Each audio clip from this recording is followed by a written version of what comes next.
So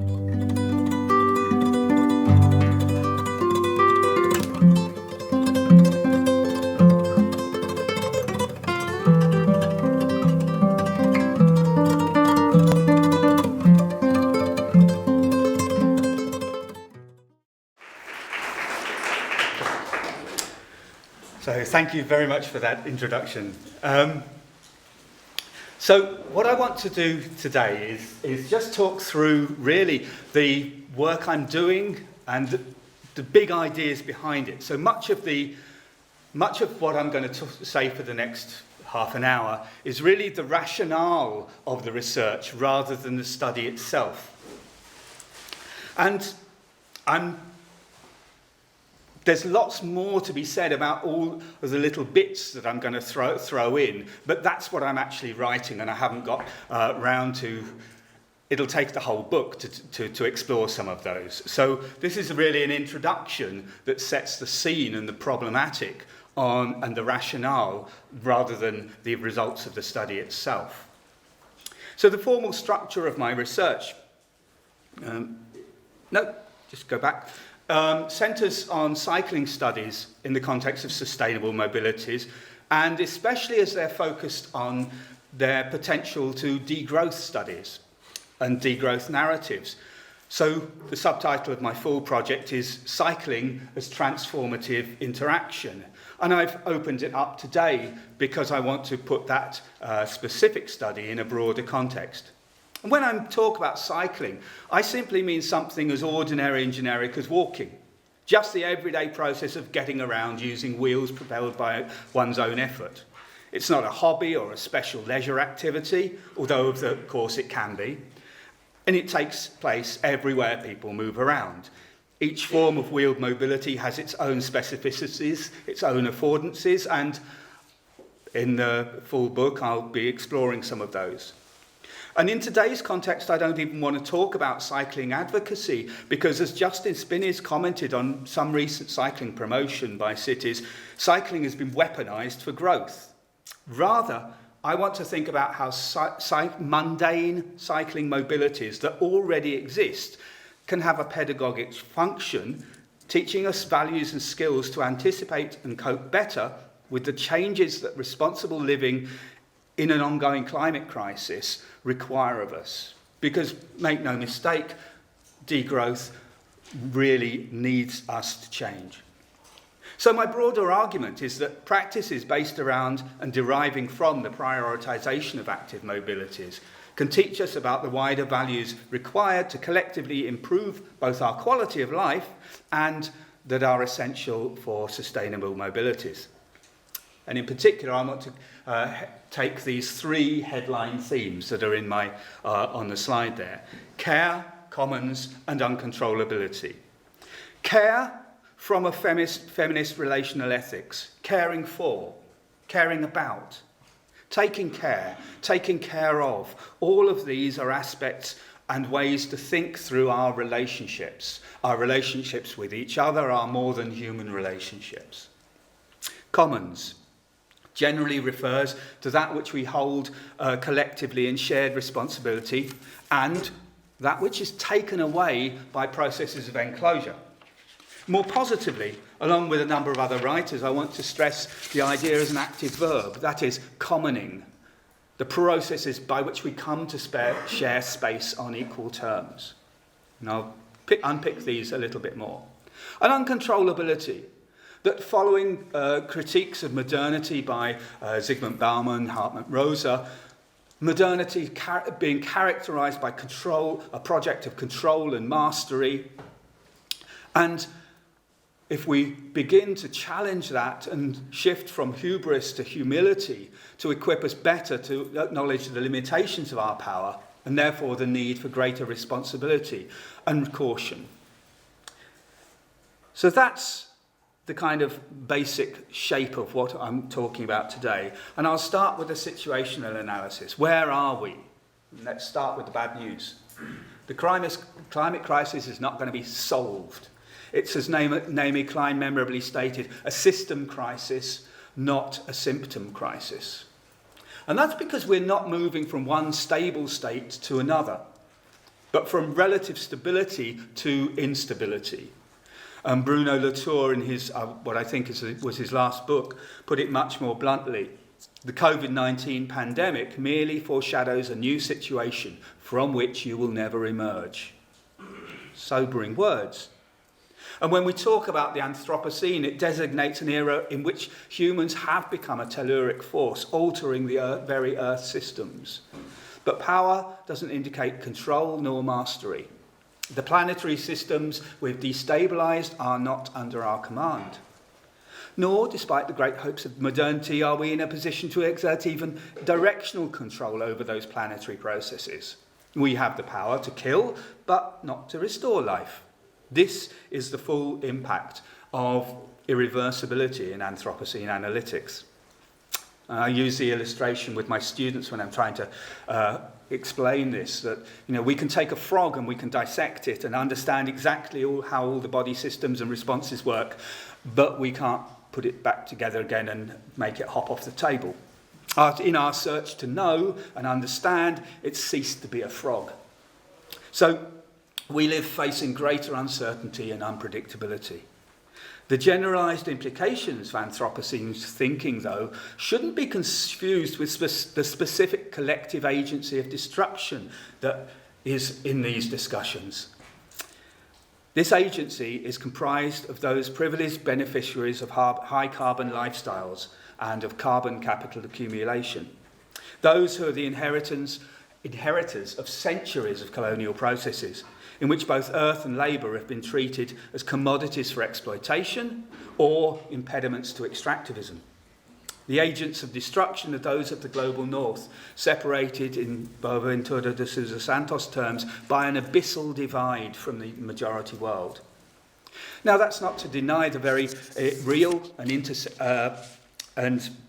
intersecting injustices of gender, race, social and economic class, and more, but to note that these do not correlate to the inherited realities of carbon class privilege and exclusions. So when I talk, this is the we that I refer to in this presentation. The collective positionality of those of us whose privilege has given them the mobility to be here today. It's the lifestyles and livelihoods of those with the highest carbon footprints that require the most substantial modification. Nor should the irreversibility of the realities of the Anthropocene lull us into an anti-politics, oh, nothing can be done. The contemporary divorce between power, that is, the capacity to make things happen, and politics, the capacity to make choices about what's desirable, shouldn't blind us to the difference between Earth system processes and human, social, economic, and political systems. The latter remain entirely products of human action. Politico-economic arrangements and social practices are entrenched, but they're not unalterable. Conversely, or as a corollary, politics alone, as Leinfelder says, will not be able to institute the changes necessary to create a sustainable society. So my aim is to see and examine how existing resources, things we do, can enable us to manage change positively. And this is a work of hope, not of despair. And, of course, it's assuming that to kill the carbon richest remains a socially unacceptable solution. So let's get to the research questions.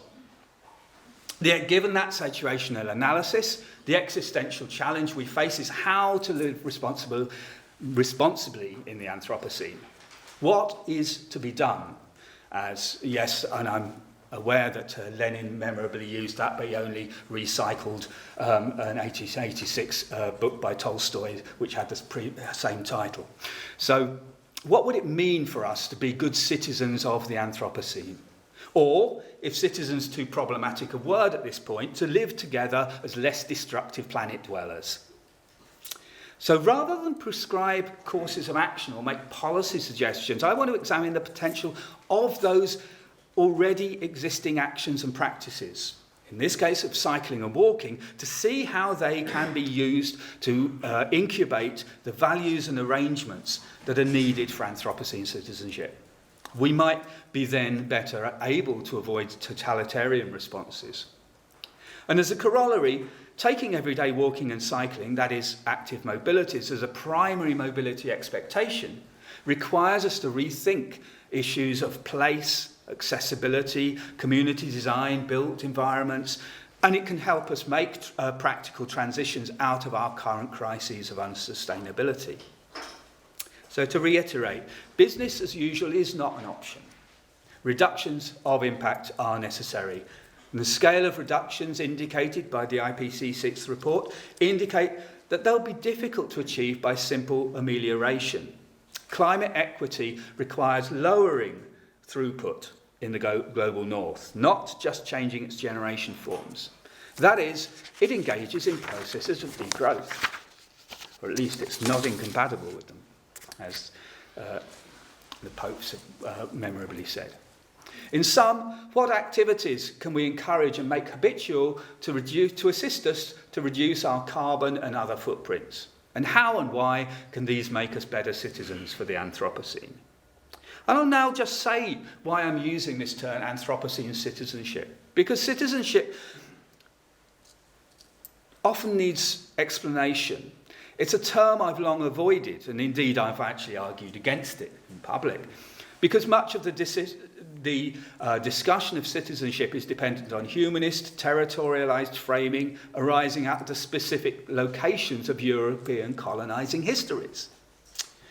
But I think there's something to be gained by reclaiming and revisiting the term, because it's one that is easily communicable to people in general, and communication is really, really important. So thinking about ecological citizenship already provides deterritorialised possibilities for citizenship. And further, Bradotti argues from a post-human perspective that the Anthropocene context demands reconsideration of subjectivity. She says that we need to relinquish both the liberal vision of the autonomous individual as well as the socialist ideal of a privileged revolutionary subject. And I'm proposing that an Anthropocene citizenship allows escape from both those emphases on bounded territoriality and of rights and equalities to be claimed. Instead, based in praxis, it involves the cultivation of a relational and aesthetic sensibility that moves us from the politics of a reparative project to a transformative one. There's a huge amount more to be said here, but I'm skimming through. So Anthropocene citizenship, as I'm trying to explore it, is a quiet citizenship, enjoining a journey of growth, finding one's place within a net of relations. So here's my basic argument. Practices have a pedagogic role. The things we do teach us. Doing teaches us how to do and how not to do. Some practices that we engage in distance us from the world around. They make us insensitive, care less. Responsible citizenship, therefore, requires us to engage with practices that highlight and help us how to perform the values we wish to inculcate and to nurture. That is, and I know I'm reading exactly what the slide says, I'm going to unpack it in a moment. Everyday mobility practices and expectations of mobilities are crucial, not only in terms of their contribution to carbon footprints, but of the structural implications they have for the societies we build. So more specifically, to come round to my given example, cycling for everyday mobility can have a pedagogic role. This role can be expressed through the exploration of those three interrelated themes, emerging from the literature on the Anthropocene: care, commons, uncontrollability. In sum, I'm arguing that cycling as an everyday performance can be a way to cultivate a relational and aesthetic sensibility of place, and the place of the person in a world of human-human and human more than human relations. So let's look at these three themes. And I know I'm 2/3 of the way through before we get to the substance, but as I say, we've done the bulk of scene setting. Care. Well, an ethic of care is an ethic of relationality, being with, caring with. Maria Puig de la Bellacasa argues that, she says, caring is more than an effective ethical state. It involves material engagement in labours to sustain interdependent worlds. It's hard to care for something you don't know. Conversely, it becomes easy to care for those who you come to know and love, and those need not be relegated just to the human. Put technically, the care is the necessary response to the recognition of networks of agency. Care requires doing and intervening. Doing, cycling, brings us into immediate relationships of encounter between our physical and emotional selves, with material technologies, with physical space, and its more than human inhabitants. And, of course, with the relationships between all of them. And I'm not trying to make these as separated objects. Cycling's vulnerability as well requires that we take care, both for ourselves and for each other. The second, commons. Thinking through commons and commoning is core to degrowth thinking and alternative economic models after Ostrom. Commons and enclosure are antithetical.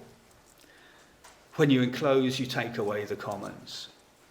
And thinking through that commons enclosure binary allows us to move away from the association of degrowth imaginaries with issues of scarcity and austerity, because scarcity is the product of enclosure. And Nikolaeva and others have argued this rather importantly. The notion of commoning rather than commons highlights the active and collective processes of making commons. Making commons. It's not just take the world as it is, how do we remake it? Commoning mobilities requires us to consider the impacts of our mobility practices on others. How does one mobility form curtail others' capacities to be mobile? Where is the enclosure arising from different uses of transport? If we examine factors in the destruction of the commons and the imposition of exclusions and privation, it brings us to analyses that demand proper attention to the processes of colonisation. Particularly important to here is the degree to which automobility colonises mobility spaces. And another aspect of commoning and decolonisation comes in revisiting and reorienting Illich's recognition of cycling as a self-limiting activity. High-speed, high-energy mobilities exist only through their sequestration of resources, spatial, material, and energetic. Their historic development has involved a process of colonisation of life worlds. They make it impossible for us to think of lives lived outside of their use, and their use entails the sequestration of those resources. So to make common is to take down the fences that partition off the spaces and practices of privilege. It's a challenge. And put simply, cycling for everyday mobility and as primary everyday mobility confronts and challenges automobility's enclosure of the travelling commons. And just a final word on this, that enclosure and exclusion are more than spatial. They also give us a way to think about the emotional and affective, as we are connected to the spaces that we either inhabit, dwell in, or are made fearful of, excluded from. And the final theme, uncontrollability. And I'm not even going to go with my failed pronunciation of this term from Hartmut Rosa, which is the third book in his trilogy. It's very, very short compared with Acceleration and Resonance. You really don't need to plough your way through the first two, just read the third one. It sums up all his analysis, and it's 600 pages less reading. So, the corollary of the acceleration of modernity is its desire to control, coming back to that theme. Or rather, as Rosa puts it, the fear of losing control. The desire to control is Senate. 1970. Uncontrollability acknowledges the impossibility of modernity's insistence on control. It accepts that resilience needs flexibility and adaptability as opposed to monolithic defences and boundary building. Acknowledging that we do not and cannot control our world is an exercise in humility. It's a contrast to instant gratification achieved through predictable control. We might go to Ritz's analysis of McDonaldization as an updating of Weber. We can go off in all sorts of directions. For Rosa, resonance, the challenge to the acceleration of modernity, and as Christoph has argued, a key characteristic of the entrance into the Anthropocene, it requires us to come into terms with uncontrollability. And that's important for cycling, because cycling undermines the apparent control of air-conditioned, alienated travel. It challenges the timetabled predictability of service provision, and it allows for autonomy within interdependencies. It's problematic because it's not predictable, it's not controllable. So what happens in all of this? To come back to my central theme, what happens when we ride? And I can do this for walking, but I'm talking about, and my knowledge is of cycling. Cycling, in different ways, has a range of pedagogies. It's interactive, it's interrelational. And as a site of experiential learning, it has its own specific teaching methods. As an everyday travel habit, it helps foster sensitivity to the environments in which it takes place. We may, a journey repeated every day sees the same spaces, but they're never the same. What's the weather doing? What's the sunlight doing? What are the atmospheric conditions? We become attuned to the changing processes of the planet.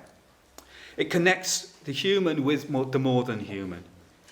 Through technologies, built environments, natural forces. And I'm not just saying, oh, we've got to be out in the countryside and looking at trees and flowers and mud. This is as much the interaction with our built environments of tarmac and concrete as well. Everyday cycling can foster an ethic of care. Its limitations challenge the sequestration of resources and occasion a redistribution of privilege. It requires that we're flexible.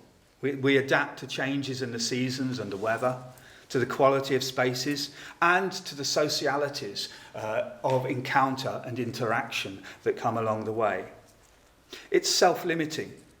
It forces us to acknowledge that we have to travel differently, not just substitute one power mode for another. Prioritisation of walking and cycling affects our spatial planning and decision-making.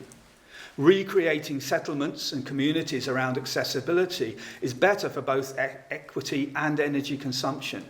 It requires us that we reconsider the spaces created by colonial mobilities. None of it's to say that it's perfect or these outcomes are inevitable, but everyday active travel is a valuable part of living responsibly in the Anthropocene. So I'm working on the book, but hope to be able to also to develop an experiential learning module for undergraduate students, which focuses on walking and cycling for sustainability learning. So that I don't just want this ultimately to be the theoretical side. I'm working with a colleague in Canada who already teaches a module like this on these themes. So thank you very much.